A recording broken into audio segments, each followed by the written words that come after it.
गोटे गाँ रे दुई बंधु रहुथिले। जणे हेला दुर्बल आउ जणे सबल। दुई बंधु टीपीएसओडीएल अंतर्गत एक व्यावसायिक संस्थारे काम करुथिले।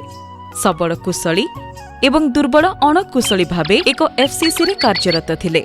दिने किछि गाँ लोक तांको एफसीसी को आसी 11 केवी रो तार छिड़ी जिबार अभियोग करिले।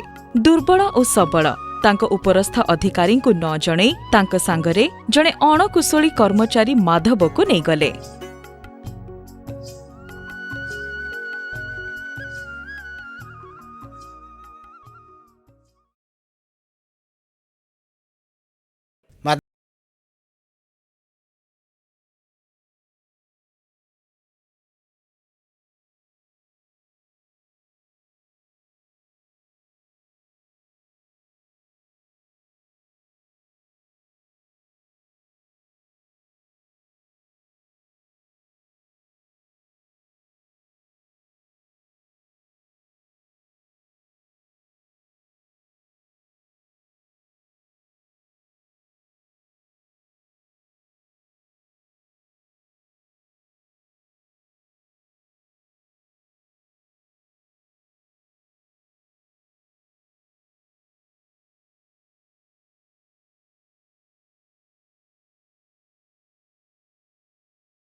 ताकु सख्त विद्युत आघात मिलिला।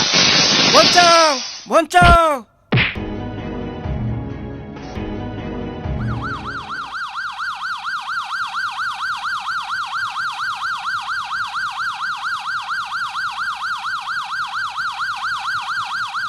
दुर्बल तुमको आघात लगी तम गोड़ भांगी जाइछि आउ हाथ जली जाइथिबारु हाथ काटिबा को पड़िबो। दुर्बलर संसार उजुड़ी जाइथिला। से निजे काम करि पारलानी। ता स्त्री घर घर बुली काम करि चलिला। छोट अवहेला पाई दुर्बल केते कष्ट पाइला। मने रखंतु, सुरक्षा ट्रेनिंग रे जहा भी निर्देश दिया जाए ताकु निश्चय मानंतु। कार्यस्थान रे दुर्घटना पुनरावृत्ति न हेबा पाई एही दुर्घटनारु शिखिबा। प्राधिकृत व्यक्तिंको ठारू लाइन क्लियरेंस पाइबाकु सर्वदा निश्चित करंतु। लाइन क्लियरेंस निश्चित भावरे कार्यस्थान रे नियोन परीक्षक माध्यमरे जांच करिबा। कार्यस्थान रे सुरक्षा जोन सृष्टि करंतु। सीडी एवं सुरक्षा बेल्ट व्यवहार करी उच्चता प्रक्रिया रे कार्य करंतु। वैद्युतिक कार्य करिबा पाई कोनोसी शॉर्टकट पद्धति व्यवहार करंतु नाही। कर्मक्षेत्र रे सुरक्षा नियम अनुसरण करी कार्य करिबा आउ आम निज भविष्यतकु सुरक्षित रखिबा।